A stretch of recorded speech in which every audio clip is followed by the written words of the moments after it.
এবার মেয়েটা বলে, কে আপনি? এই মরুভূমির মাঝখানে রৌদ্রের মধ্যে দাঁড়িয়ে দাঁড়িয়ে কথা বলেন, কে আপনি? ঘরে আসেন। সৈয়দনা ইব্রাহিম বলে, না, আমার পরিচয় দিব না, ঘরেও আসবো না। মেয়েটা বলে, আপনি যদি ঘরে না আসেন আমি কিন্তু রাগ করব। সুবহানাল্লাহ কোন। জোর করে ঘরে নিলেন, শরবত খাওয়ালেন, খেজুর খাওয়ালেন, রুটি খাওয়ালেন, মাংস খাওয়ালেন। সৈয়দনা ইব্রাহিমও চোখের পানি ছেড়ে দোয়া করলেন, ও মিয়া, এটাও মাইয়া, আগেরটাও। আহা, বেশ কম আছে না নাই? সৈয়দনা ইব্রাহিম মাথায় হাত বুলিয়ে দিয়ে দোয়া করলেন আর বললেন, তোমার স্বামী যখন বন থেকে ফিরে আসবে, ফাকরাই আলাইহিস সালাম, তোমার স্বামীর একটা সালাম দিবা, ইয়ার বলবা ঘরের দরজার নতুন চৌকাঠ যেন জীবনেও না পাল্টায়। ইসলামিক লাইফ, জীবন গরু কোরআন সুন্নাহর আলোকে। সৈয়দনা ইব্রাহিম ওনার ছেলে ইসমাইলরে দেখতে গেলেন। অনেক দিন পরে দেখতে গেলেন। ওই দিন বাড়িতে সৈয়দনা ইসমাইল বাড়িতে নাই, বনে গিয়েছে শিকার করার জন্য। বাড়িতে সৈয়দনা ইসমাইলের বিবি সৈয়দনা ইব্রাহিম ঘরের দরজার বাইরে থেকে সালাম দিয়ে বললেন, আসসালামু আলাইকুম। ভেতর থেকে কর্কশ গলায় একটা মেয়ে সালামের উত্তর দিয়ে বলল, ওয়া আলাইকাস সালাম। গলার মধ্যে কোনো মায়া নাই, মহব্বত নাই। জিজ্ঞেস করলো সৈয়দনা ইব্রাহিম, মা কেমন আছো? কাইফা হালুকি ইয়া উম্মি। মেয়েটা কয়, বেশি সুবিধার না। তোমাদের খাওয়া দাওয়া কেমন চলে? ভালো না। তোমার জামাই কই? বনে গেছে। এবার মেয়েটা বলতেছে, আমনে কেডা? সৈয়দনা ইব্রাহিম বলে, আমি কে চিনবা না? ইদা জা যাওজুকা মিনাল গাবা, স্বামী যখন বন থেকে ফিরবে, ফাকরাই আলাইহিস সালাম, তোমার স্বামীর একটা সালাম দিবা। ওয়া মুরিহি আইয়গাইয়ার আতাবাতা বাবিহি, আর বলবা ঘরের দরজার নতুন ঘরের দরজার চৌকাঠটা যেন তোমার স্বামী পাল্টে দেয়। এই কথা বলে বুখারীর বর্ণনা। কিসের হাদিস? বুখারীর হাদিস। ইব্রাহিম চলে গেলেন। ইসমাইল আসার পরে বিবি বলতে আরম্ভ করছে, দুপুরবেলা একটা বুড়া আইছিল। বুড়া কে আইছিল? সৈয়দনা ইসমাইল বলে, কোন বুড়া আসছে?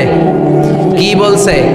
বিবি বলে, আপনারে সালাম বলছে। ওয়ালাইকুমুস সালাম। আর কি বলেছে? আর বলছে ঘরের দরজার চৌকাঠ যেন আপনি পাল্টে ফেলেন। এই কথা বলার পরে সৈয়দনা ইসমাইল চিৎকার দিয়ে বলে, ও কি করলি তুই? নিজের কপাল পড়লি, নিজের কপালে নিজে কুড়াল মারলি। অমিয়া, চোর বোঝে চোরের সিগনাল, পুলিশ বোঝে পুলিশের সিগনাল, নবী বোঝে নবীর সিগনাল, ঠিক কিনা? সেদিন ইব্রাহিম যা বলছে ইসমাইল আলাইহিস সালাম ধরে ফেলছে। ডেকে বললে, এটা বুড়া না, এটা তোর শ্বশুর, এইটা আমার বাবা ইব্রাহিম খলিল। আমার বাবা যা বলেছে, সিগন্যালটা তো গ্রিন সিগন্যাল না, এটা তো রেড সিগন্যাল, এটা তো বিপদ সংকেত। আমার বাবা যা বলেছে এর মানে হলো তোরে যেন আমি তালাক দেই।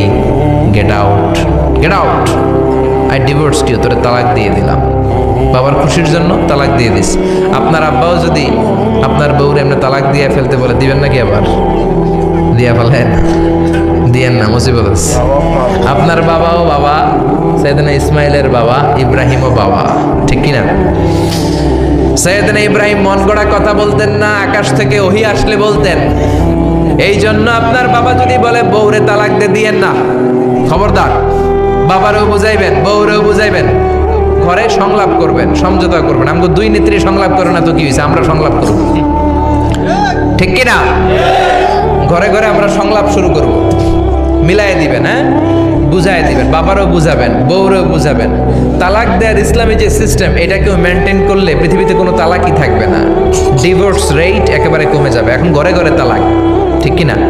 তালাক দেওয়ার সিস্টেম হচ্ছে পঞ্চম স্টেপে যে তালাক, পঞ্চম ধাপে। প্রথম ধাপ হচ্ছে ফাইদুহুন্না, বউর সাথে ঝগড়া হইলে ফাইদুহুন্না, বউরে কক্সবাজার বেড়াইতে নিয়ে যাও, বসুন্ধরায় শপিং করে দিবা, নানিরে লইয়া ঘুরতে যাবেন যমুনা ফিউচার পার্কে, নানিরে বেনারসি শাড়ি কিনা দিবেন, কসমেটিক্সের বক্স কিনা দিবেন।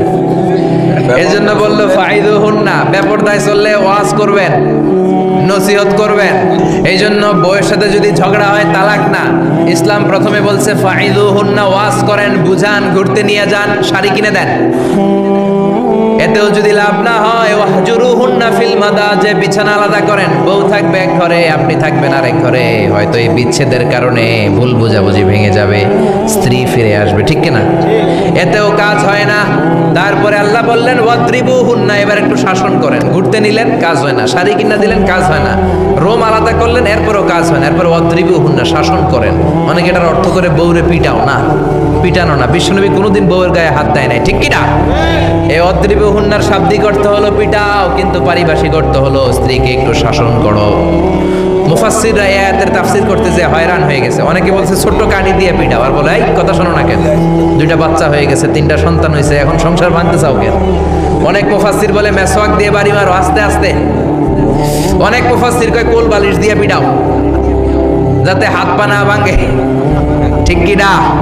ওয়াদরিবুহুন্না, শাসন করো। শাসনও যখন কাজ হয় না, তারপরে আল্লাহ বললেন ফাবাআসু হাকামাম মিন আহলিহি হাকামাম মিন আহলিহা, উভয় পক্ষের মুরব্বীরা বসবে, মিলায় দেওয়ার চেষ্টা করবে। এতও কাজ হয় না, 4টা স্টেপ শেষ, 5ম স্টেপে তালাক। তাও রাগের ছোট যে আমরা বলে দিই 3 তালাক 22 তালাক, এভাবে না। তালাক 2 ধরনের, তালাক সুন্নি, তালাক আল বেদঈ। একটা সুন্নতি তালাক আর একটা বেদাতি তালাক। বেদাতি তালাক দেয়া যাবে না, সুন্নতি তালাক দিবেন। মানে প্রতি মাসে একটা, আপনার বউয়ের যখন মাসিক হয় না, যখন পিরিয়ড হয় না, আপনার বউ যখন সুস্থ আছে, ক্লিন আছে, তখন 1 তালাক। 1 মাসের মধ্যে ফিরে আনার সুযোগ আছে না নাই? 1 মাস পরে দিবেন 2য় তালাক, 2য় মাসেও ফিরে আনার সুযোগ আছে না নাই? ঘরে রাখবেন, হয়তো বিবিরে দেখে আপনার মনে ভালোবাসা জমবে, বিবির মন নরম হয়ে যাবে, বিবিকে ফিরে আনা যাবে। 3য় মাসে 3 তালাক যখন দিবেন, আর ফিরে আনার সুযোগ নাই। এটাকে বলে আত-তালাক আল বাইন আল বাইনুনা। এরপরে আর ফিরে আনার সুযোগ নাই। এই প্রসিডিউরগুলো যদি মেনটেন করেন, তালাক হবে? তালাক হওয়ার সুযোগ আছে?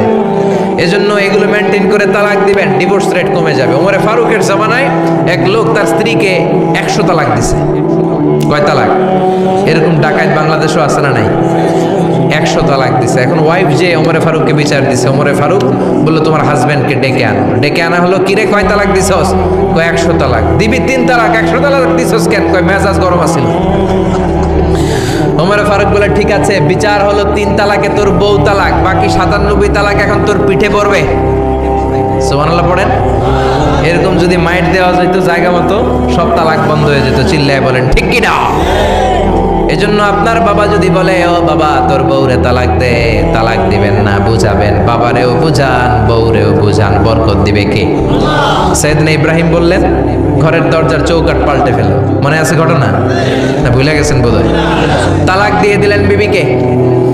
নতুন সংসার শুরু হলো, আরেকটা বংশীয় নেককার মেয়েকে বিয়ে করলেন। 3 বছর পর সাইয়েদনা ইব্রাহিম আবার বেড়াতে আসলেন। আজকেও সাইয়েদনা ইসমাইল বাসায় নাই। সাইয়েদনা ইব্রাহিম সালাম দিলেন, আসসালামু আলাইক। এবার জাদুমাখা কণ্ঠে, কুকিল কণ্ঠে, মোলায়েম কণ্ঠের একটা মেয়ে ঘরের ভেতর থেকে বলে ওয়ালাইকুমুস সালাম। ওয়ালাইকুমুস সালাম। সাইয়েদনা ইব্রাহিম বললেন কাইফা হালুকি ইয়া উম্মি, মা কেমন আছো বলো বলো। মেয়েটা বলে আলহামদুলিল্লাহি আলা কুল্লি হাল, সব অবস্থায় আলহামদুলিল্লাহ। সুবহানাল্লাহ পড়েন। সংসার কেমন চলে? কয় খুব ভালো। খাওয়া দাওয়ার অবস্থা কি? কয় আরো ভালো। এবার মেয়েটা বলে কে আপনি? এই মরুভূমির মাঝখানে রৌদ্রের মধ্যে দাঁড়িয়ে দাঁড়িয়ে কথা বলেন, কেউ তো কোনোদিন আমাদের খোঁজ নিতে আসে না, কে আপনি? ঘরে আসেন। সাইয়েদনা ইব্রাহিম বলে না, আমার পরিচয় দিব না, ঘরেও আসবো না। মেয়েটা বলে আপনি যদি ঘরে না আসেন আমি কিন্তু রাগ করবো। সুবহানাল্লাহ কোন। জোর করে ঘরে নিলেন, শরবত খাওয়ালেন, খেজুর খাওয়ালেন, রুটি খাওয়ালেন, মাংস খাওয়ালেন। সাইয়েদনা ইব্রাহিমও চোখের পানি ছেড়ে দোয়া করলেন। ও মিয়া, এটাও মাইয়া আগেরটাও? আহা, বেশ কম আছে না নাই? সাইয়েদনা ইব্রাহিম মাথায় হাত বুলিয়ে দিয়ে দোয়া করলেন আর বললেন ইযা জা সাউজুকি মিনাল গাবা, তোমার স্বামী যখন বন থেকে ফিরে আসবে, ফাকরাই আলাইহিস সালাম, তোমার স্বামীর একটা সালাম দিবা। ওয়া মুরিহি আন ইউসবিতা আতাবাতা বাবিহি, আর বলবা ঘরের দরজার নতুন চৌকাঠ যেন জীবনেও না পাল্টায়। চলে গেলেন। ইসমাইল আসলেন। বিবি বলল নুরানি চেহারার এক আল্লাহর ওলির মতো মুরব্বী লোক আসছিল। মুরব্বী আসছে শুনে ইসমাইল তো ভয় পেয়ে গেলেন। কিরে, আগে তো একটা ঘটনা ঘটছে, ঠিক কিনা? কেমন আচরণ করেছিস বল। বিবি বলে আপনি ভয় পাবেন না, আমি খুব ভালো আচরণ করেছি, আপ্যায়ন করেছি। তিনিও খুশি হয়ে আমার মাথায় হাত বুলিয়ে দোয়া করে দিয়েছেন আর বলেছেন ঘরের দরজার নতুন চৌকাঠ যেন জীবনেও আপনি না পাল্টান। সুবহানাল্লাহ। সাইয়েদনা ইসমাইল বিবিকে জড়িয়ে ধরলেন।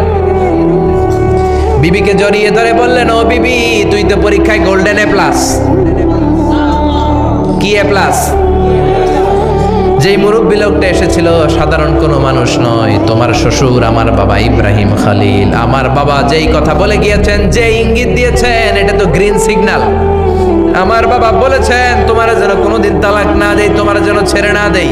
এই যে তোমার হাতটা দুনিয়ার বুকে ধরলাম, জান্নাতে যেন তোমার হাত ধরে এই দুজনে জান্নাতে ঢুকে যায়। এজন্য বাবা মায়ের দোয়ার দরকার আছে না নাই? মায়ের দোয়ার চেয়ে বড় দোয়া আছে নাকি? জোরে বলেন।